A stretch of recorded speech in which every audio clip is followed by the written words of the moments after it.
Vendet e Ballkanit po përballen me një valë intensive të nxehtë, e cila sipas meteorologëve pritet të sjellë temperatura deri në 40 gradë Celsius, një nivel i pazakontë për këtë periudhë të vitit.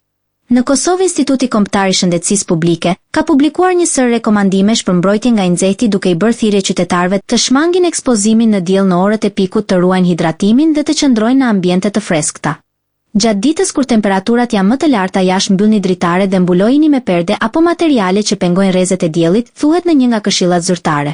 Në Shqipëri situata vijon të jetë në monitorim nga Agjencia Kombëtare e Mbrojtjes Civile, pasi gjatë së mërkurës janë evidentuar dhe vënë nën kontroll 10 vatra zjarri që për fat nuk kanë shkaktuar dëme në njerëz apo banesa. Kroacia është një nga vendet më të prekura nga kjo valë të nxehtit, veçanërisht në jug të vendit, ku zjarret kanë përfshirë disa zona të banuara dhe kanë detyruar banorët të evakuohen. Disa shtëpi janë përfshirë nga flakët, ndërsa në rajonet nga Zagrebi deri në Dalmaci është aktivizuar niveli më i lartë i paralajmërimit për rrezik zjarresh dhe pasoja shëndetësore nga të nxehti. Në Serbi autoritetet kanë lëshuar paralajmërime për temperatura ekstreme. Të mërkurën termometri në Beograd shënoi 38 gradë Celsius, ndërsa për të enjten parashikohen 39 gradë. Institucione shëndetësore kanë kërkuar kujdes të shtuar për të moshuarit, fëmijët dhe personat me sëmundje kronike.